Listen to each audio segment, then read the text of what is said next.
Hey, everybody. Welcome to a new episode of the Hemmings Hot Rod Barbecue Podcast. Today, I welcome back Ryan Douthit of Driving Sports TV.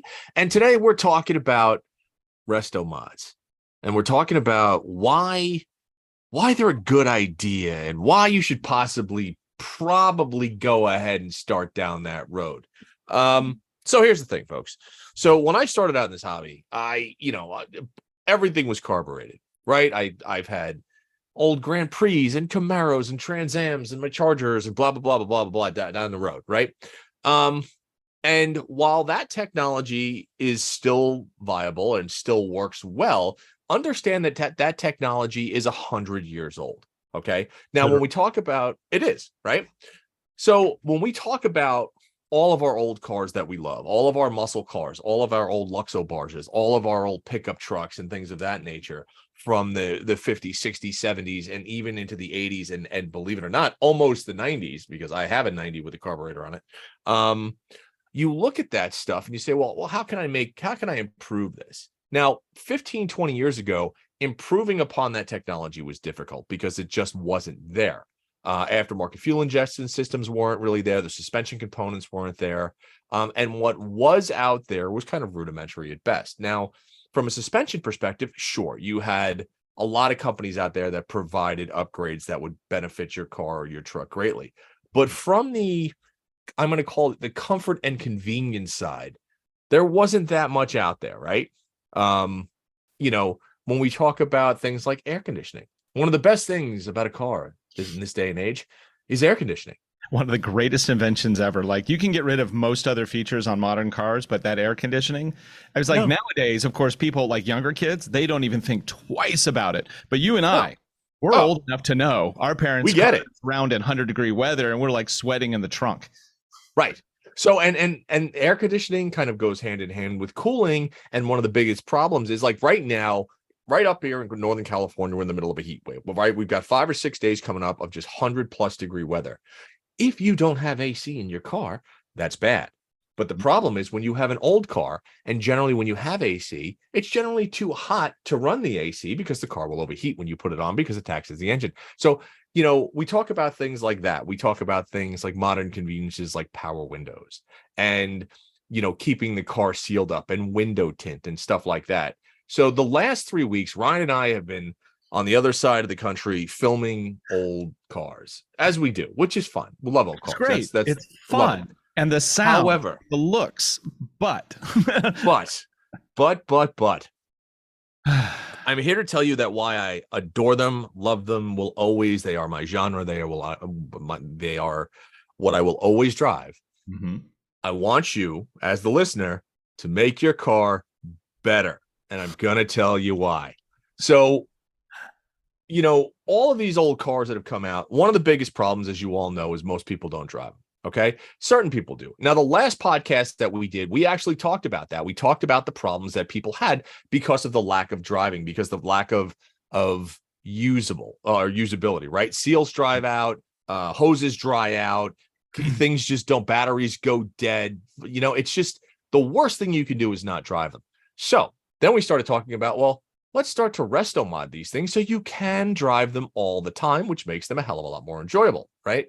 So I'm going to give you a few examples. One of my first Restomods, and I'm not gonna loop my 68 Charger in there because that was still super, super old technology, and for the most part still is.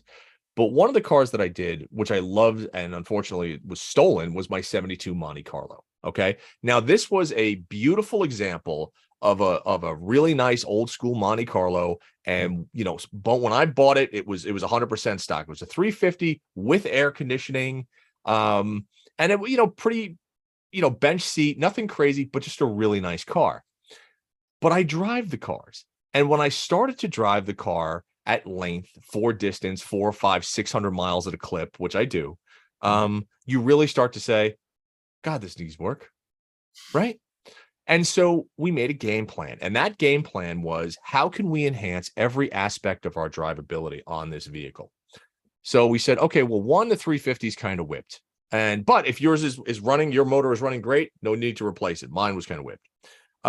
Let's look at EFI. And we did. We looked at Holley systems. We looked at Edelbrock systems, things to clean up any type of vapor locking, hard starting issues, things of that nature. That was first. Two, gearing. Let's talk about overdrive. Let's talk about going away from the old school 3-speed and 4-speed transmissions, right? The 3-speed automatic and the 4-speed, manuals. And let's go away from those 323, 355, 410 gears that are making you spin at 4,000 RPM on the highway. Just because it's an old car does not mean you need to suffer, basically. No, that's exactly, Ryan is so dead on. You don't need to suffer to enjoy these cars anymore. This is great. It's 2023. Okay. So I'm going to give you my roadmap for my old Monty before the bastard stole it. And just to digress just slightly on the old Monty here, we shot that series together. It is available on YouTube somewhere. And it was a dream production, basically, because usually when you do a build projects can go south. Very quickly. That one, I mean, props to Jack Dick, who put we put that car together, and we built that car in conjunction with Carcraft Magazine, who, the editor at the time was John McGann, who's now the editor-in-chief of Hot Rod Magazine. We did it for my old show called The House of Muscle on their YouTube channel, which you can go and check out. There's a whole build series on the Monty.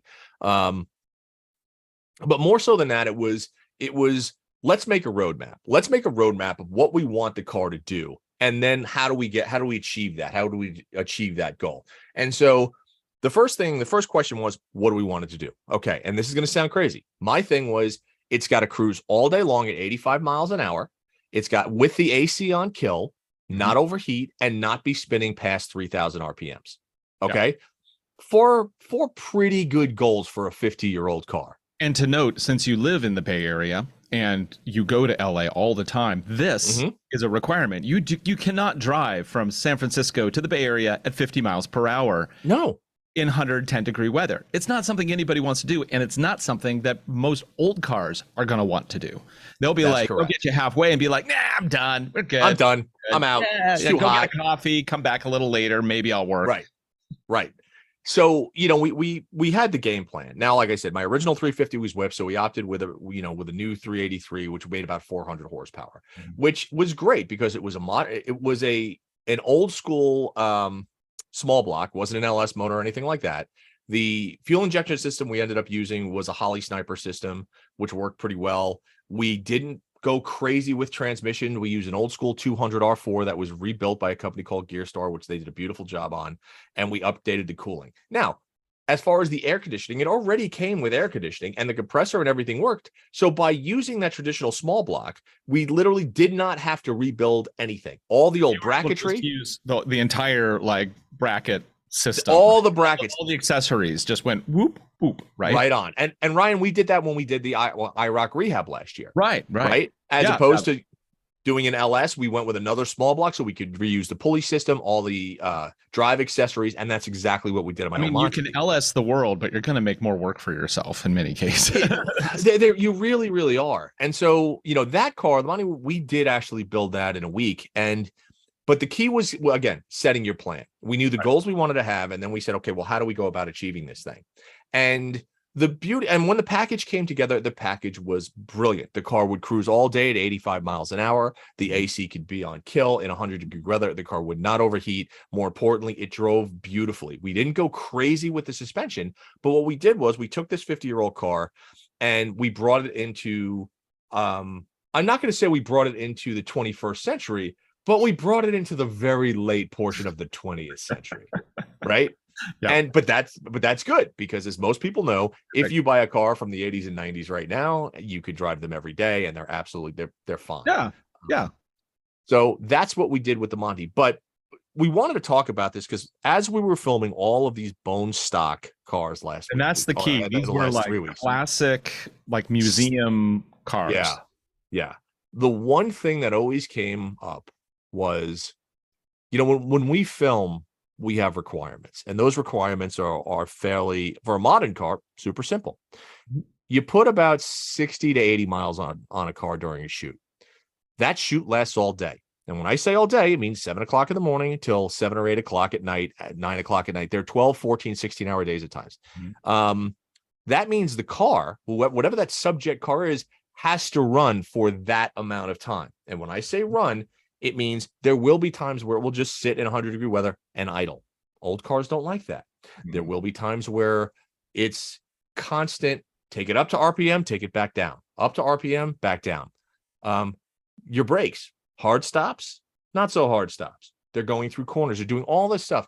And again, for a modern camera car too. So, sometimes having those brakes that work. So the first thing we always look at is like, okay, is this a drum brake or is this a disc brake version? And like, oh, it's a drum brake. It's a drum car.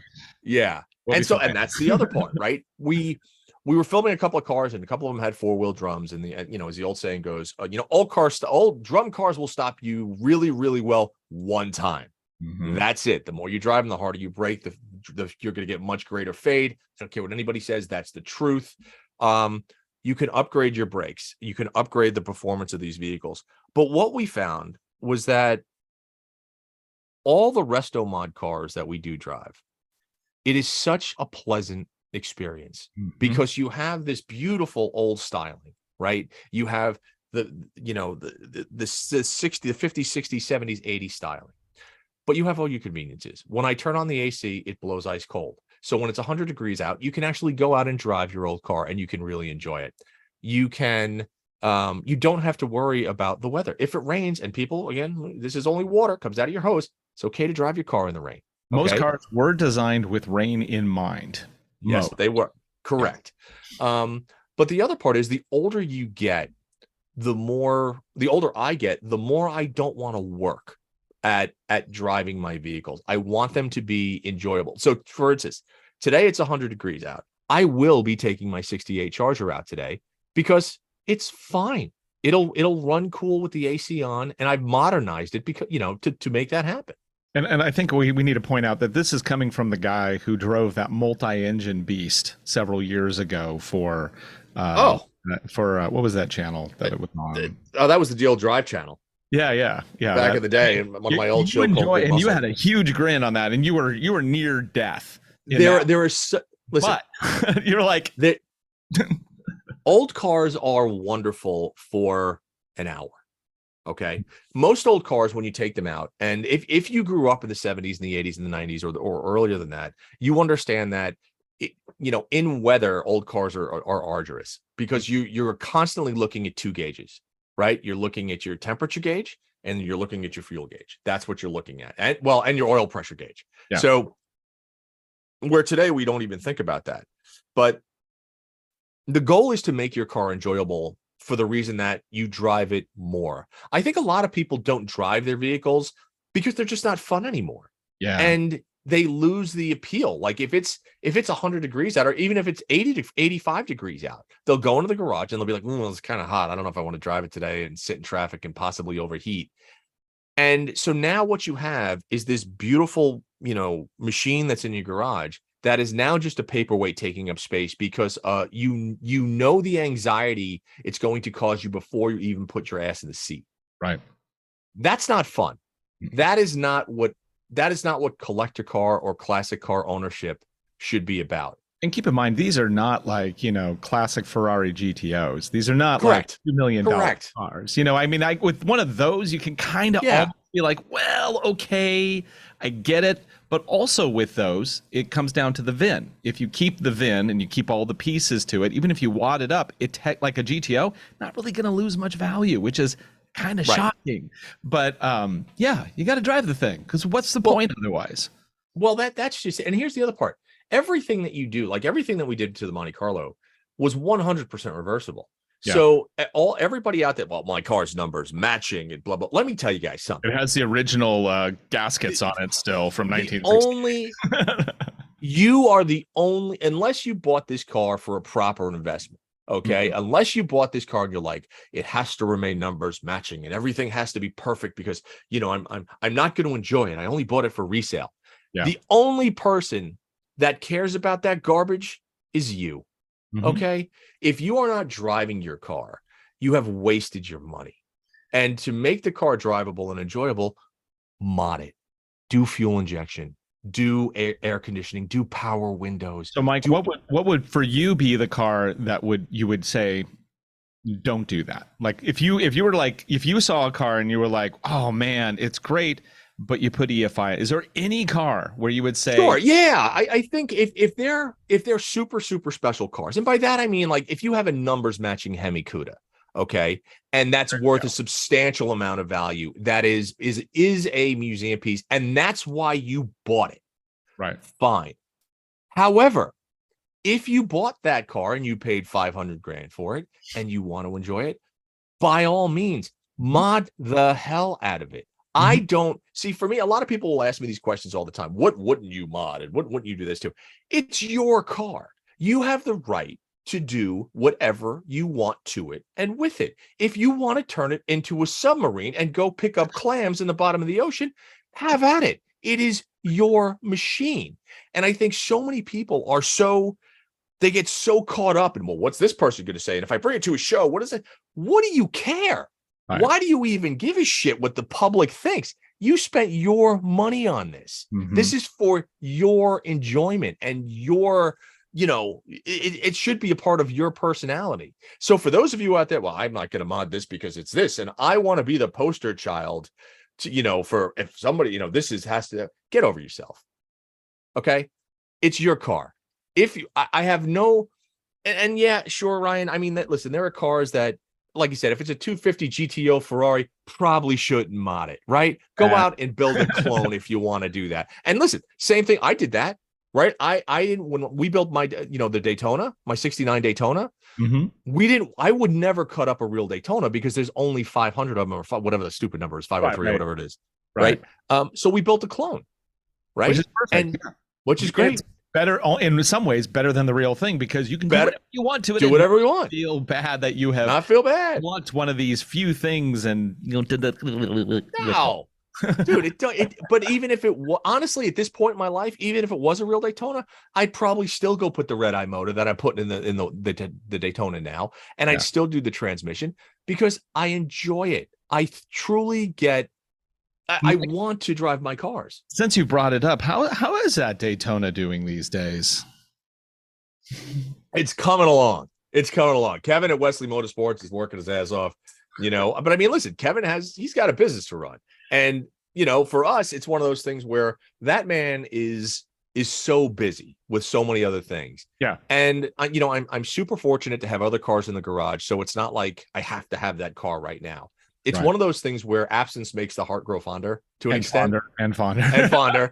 But the nice part is, Ryan and I, we saw it this past weekend, and it's so cool. Like, and every time we see it, there's something else that's been done. Oh, guys. Like, oh man, next year it'll be great. Oh wait. Yeah. Well, but here's the other part. It's if you make a plan like this, and when we started this plan, this is no joke. This was 5 years ago. We started this project. Not at Kevin's. It's only been at Kevin's for a little while, but we started the whole conceptualizing the idea and saying, well, what if we took this 69 Daytona and we gave it 900 horsepower?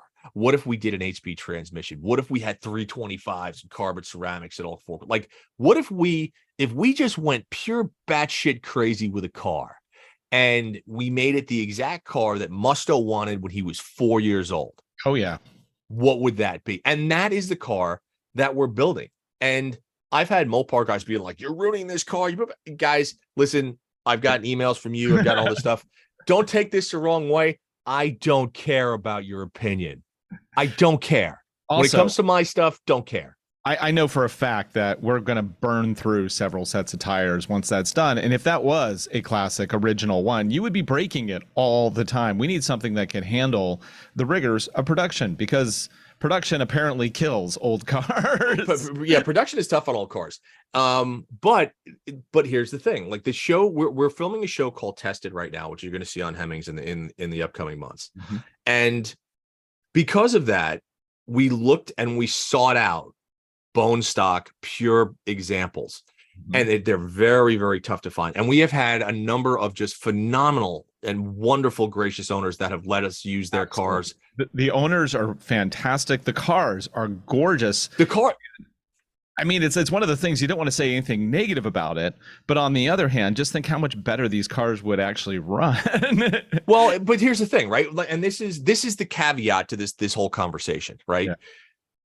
finding an old vehicle that hasn't had hands in it, okay, is very difficult. So when I say mod everything, I'm not saying mod everything, but if it's your car, you do whatever you want with it, right? Yeah. Don't the hell with what people say. You do whatever you want with your car. Most people are not going to put cars in museums.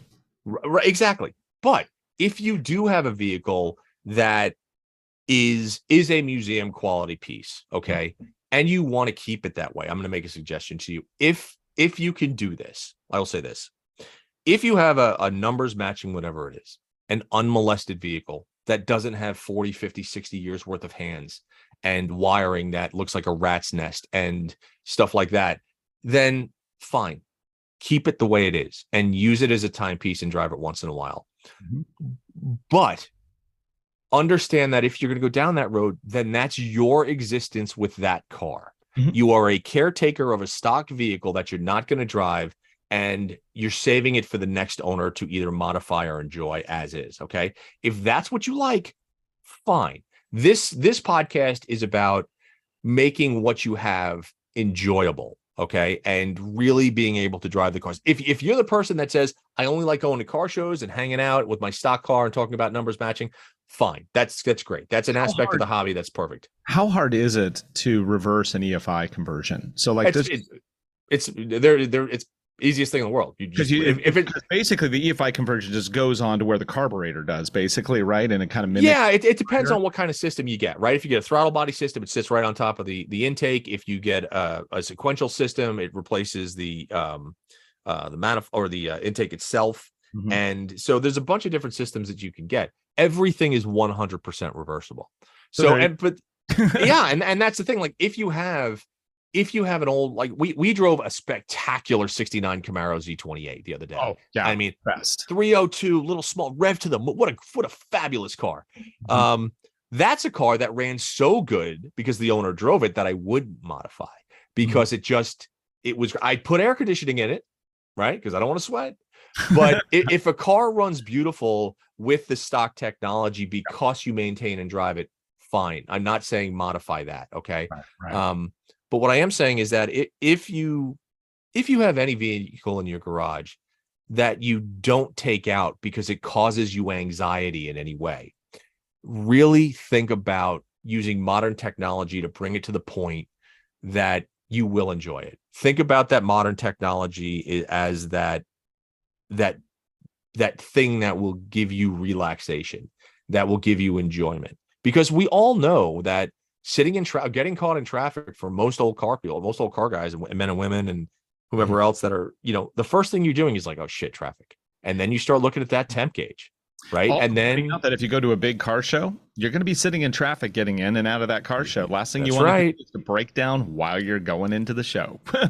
That's correct. Awkward. Yeah. And the other part is, we look at stuff where, a lot of the cars that we had were running on old school, and they were reproduction, but old school bias ply tires. Yep. Here's the thing. If you've got a car like that and it's a numbers matching and you want to keep that look for car shows, no problem. Do it. Buy yourself a second set of wheels. Yeah. Right. It's the easiest modification you can possibly ever. I almost have, like, even for my modern cars, I have a complete separate sets of wheels and tires because 20 minutes with a jack ain't that hard. No, that's the whole thing. It's not. So I think that, we love the hobby so much. And I think one of the reasons that I get a little antsy about stuff like this is because I want to see people, I get passionate about it, is I want to see people enjoying their vehicles. And I know so many people that refuse to enjoy them because they won't let themselves. They won't let themselves modify. They won't let themselves. It's almost like they won't let themselves have fun. And yes, some of those cars that we filmed that needed to be driven more. It was interesting that almost like the ones that needed to be driven more the most were the ones that you could have eaten bacon and eggs off of the undersides because they were so obsessed with keeping the vehicles absolutely clean and spotless, yet at the same time they're completely ignoring the needs of the fuel and the air system. Correct. And it's like, yeah, that's super clean, but it kind of runs. and we were able to get through filming with most of the vehicles, so it was mostly fine. But boy, it would be so much nicer if some of those vehicles would just drive a little bit better. Well, that's just it. I mean, I'm a perfect example. Like I said, we're going through a heat wave up here. on, so I think for Friday, Saturday, whatever. I have to take my Charger to get some body work done. Paint's old. I'm just getting it cleaned up a little bit, and it's good. It's supposed to be 106. Nope. Okay. Nope. Not for most people. I don't do that. It's too hot. Yep. Too hot. That's when I go straight into an air conditioned room. You know what? Fine. All good. Right. I've got a cooling system that I am not worried about. I've got air conditioning that blows at 24 degrees. I will. Yeah. I will. It's an R12 system and it works beautifully with a new compressor. But here's the thing.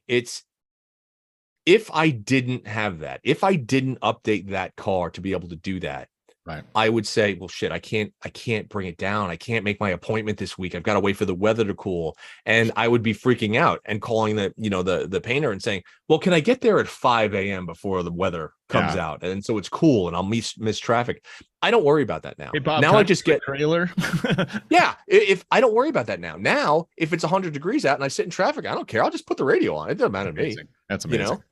But that's where we really want to encourage you to start asking questions and start looking at some of aftermarket components, whether it's wheels, tires, braking systems, EFI, air conditioning, cooling, anything that can make your car better. Because I'm saying this as not only an enthusiast, but as somebody who, Ryan, we had a very interesting observation last week. And I mean, this is something that I've known for years. When we film these shows, one of the things is that I go out and I drive the cars, right? I'm very, very one of the most fortunate guys in the industry that people trust me enough to let me actually drive their cars and experience them. What we find is that for many owners, it's the first time they've ever seen another individual drive their car. Yeah. And it's the first, right? It's the first time. And what happens is all of a sudden, something clicks in their head. Because it's the first time they've seen that car go by them at speed. It's the first time they've heard it. It's the first time they've seen it make a left or a right. And I know how ridiculous this sounds, but it's the first time they've experienced what everybody else who's standing on the road or passing them in another car sees. Yeah. And it triggers something where they go, oh shit, I have to drive this car more, because they finally get what the rest of the world already knows. It's like an out-of-body experience, because these guys, they've owned, in some cases, these guys have, the ones we filmed, they own the car 50 years. 50 years. Never seen it from the outside. No, never seen them. And like now they're finally getting a glimpse of what the rest of the world sees. Wow, that's actually really exciting. That's like really cool and unique. And wow, I really like those wheels. Or maybe they're thinking, maybe I should put some regular tires on that thing. Right? So it's a great thing. Like, we always try to encourage people to get out and drive, to get out and showcase the vehicles to the world. Yes, to do that, if you're comfortable with your stock stuff and your anxiety level doesn't peak every time you drive it, fine, leave it stock, enjoy it. Yeah. If there's any anxiety and listen, we also understand that it is a financial commitment to do upgrades. This is not a cheap hobby that we're in. Yeah, but having an old car in the first place, that is right there. You're already going to be spending a lot of money to maintain it for the most part. The way that I look at it is, old cars, if you buy the right one, even if you don't buy the right one, it doesn't matter what you buy as long as you're in the hobby, will bring so much enjoyment. But if you have something beautiful that you don't drive, I don't understand the point of it. Yeah. So if you can get out there and modify it to the point where you're comfortable driving it in any weather, and you get over the fact that, you know what, it's probably going to get a stone chip. And like we were talking to a couple of people, and one guy was like, I've got so much money in the paint and body that I'm afraid of getting it chipped. Sell the car, man. Just sell it. Just get rid of it. Get rid of the car. Sitting there and staring at it, if that really gives you the enjoyment of literally staring at it, buy a photo and stick it on your wall, man. It'll be a lot cheaper and it takes up a lot less space. Or start collecting crystal figurines or something else. Yeah, if you have a car, I think one of the biggest responsibilities of an owner is that if you're in this hobby and you have a vehicle, it is your responsibility to take it out and showcase it to the world. Yeah. It is. If you don't do that, nobody's going to know. We spoke to one guy, and I think we might have said this on the last podcast. I don't remember. who had his own little museum that he doesn't let people into. And I was like, well, that's dumb. You know, I think I'm just, you know what it is, Ryan? I think I'm just getting salty in my old age. I think you are. I think I've been around the block, now with old cars for the last 20, 30 years. And I'm like, you know what? Heard like the same thing so many times. And you like of the guys who are like, yeah, this is my special precious. And you're like, it's not really though.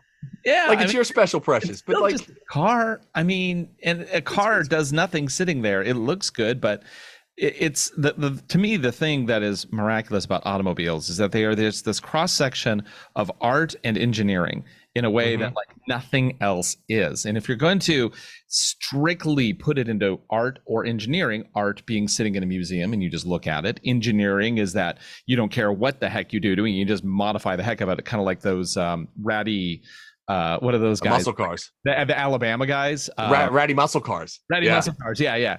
I think that's fine to a degree, but you're missing the complete picture here. Although there is something about the aesthetic of those ratty muscle cars. Those are which are great. Yeah. There's this guy by the name of Austin Griggs who we filmed a million years ago, who's got a movement called ratty muscle cars, which is doesn't matter what they look like, get them running and enjoy them. Right. And that which is the far extreme, of course, because these things have like half their bodies are rusted out in some cases. Yeah, it's not so far like it's not like so far gone that it's like roadkill garbage. Yeah, but it's they let's put it this way, everything that they have can be saved, where some of the roadkill stuff you're just like, that's not but again, the whole thing is we really want to try to inspire you to get out and drive your car. Yeah, and if when you see the face of a little kid like Camry, and then like one of these like classics goes by, like kids just like what? Yeah, dude, it's the best thing. Sparkles, so you can just see them just glowing when that happens, and you need to do that if for nothing else than to encourage the next generation, or there will be no hobby at some point. That's correct. And here's I think we'll close on one final point. Sure. Okay, this is a little macabre, but I don't care. You might be dead tomorrow. Okay, let's just throw that matzo ball out there. Right? I mean, everybody likes bacon. There's some stuff that it's one of those things where you don't know what tomorrow is going to bring. And you might be saying, well, I've always wanted to do this road trip, or I've always wanted to do this. Nothing is certain in any way, shape, or form. And if you have this object that brings you enjoyment and you don't use it, then get rid of it and find something else that does. Yep. Okay. We have gotten so much. Nobody ever had a really good story about standing looking at a car. That's right. That's exactly right. Yeah. That's exactly right. So, this again, I don't know. I think I've been salty the last couple of weeks, and we drive in some of these cars, and it's like I see the owners and I see how much they want to drive these cars more. But there's something in them that is so hesitant about doing that. And we've spoken to them and said, just, man, throw some EFI on that sucker, man. Upgrade the coolant system, and they're so hesitant. I guess just don't be. Everything is reversible. I think part of your saltiness might also have to do with doing like 3 weeks of 15-hour days in a row. Just maybe. I'm spitballing. Yeah, I mean, that could be part of it. But here's the thing. If we weren't filming and we weren't doing production right now, I'd still be in the garage. That's true. Yeah. I'd still be in the garage. I'd still be looking at Hemmings Marketplace and auction and saying, okay, what am I going to buy next? I would still be figuring out, okay, well, what mod am I going to do to this car or that car, or what, so it's, I think the biggest thing is I get aggravated because I want people to have the same amazing experiences that I've had in my cars with all the adventures that I've been on. And I don't want them to wait. And if one of the things that keeps them from waiting is modifying to make their cars more drivable, save your money, do your modifications, and get out and really, truly enjoy the vehicles. Because if you don't, the only thing you're doing is you're saving it for the next owner who is going to. And I think that's such a tragic thing. It really is. Yeah. So, So yeah, that's it. This was a motivational message brought to you by the Hemmings Hot Rod Barbecue Podcast with Mike Musto and Ryan Douthit. And it's just one of those things, man. All we want to do is see you go out and drive and enjoy your stuff. That's it. Like Absolutely. That's it. So what? You got something else? No, that's it. That's it. Oh. That's all we got. All right. And listen, the previous episode, we actually we threw it out there that if you've got stories about your road trips and stuff like that, to either send us a note. You can find me at Mike_Musto on Instagram. You can, the podcast links are always put up on the Hemmings.com website. You can go up there, leave your name and information in the comments. If you have a good stories, don't lie to me. Don't lie to us about stories. We know. And we know. And if you have some great things, come on the podcast. We'll have you on. We'll talk about it. We want to hear from the enthusiasts about their greatest experiences in this hobby. So I don't know. With that said, Ryan, man, I've seen you every day for 3 weeks. I know. Can I have a day off, Mike? Yes, but not tomorrow. Awesome. Yeah. Okay, cool. Yeah. Well, thanks for having me again. And I'll that's see you it. next time. Bye, everyone. Thanks for listening, folks. And again, please subscribe to the Hot Rod Barbecue Podcast. If you're on Spotify, check us out there. Subscribe to it on iTunes. And if you are going to go to YouTube, make sure you go to the Hot Rod Barbecue Podcast and hit that subscribe button. And we'll come to you every week.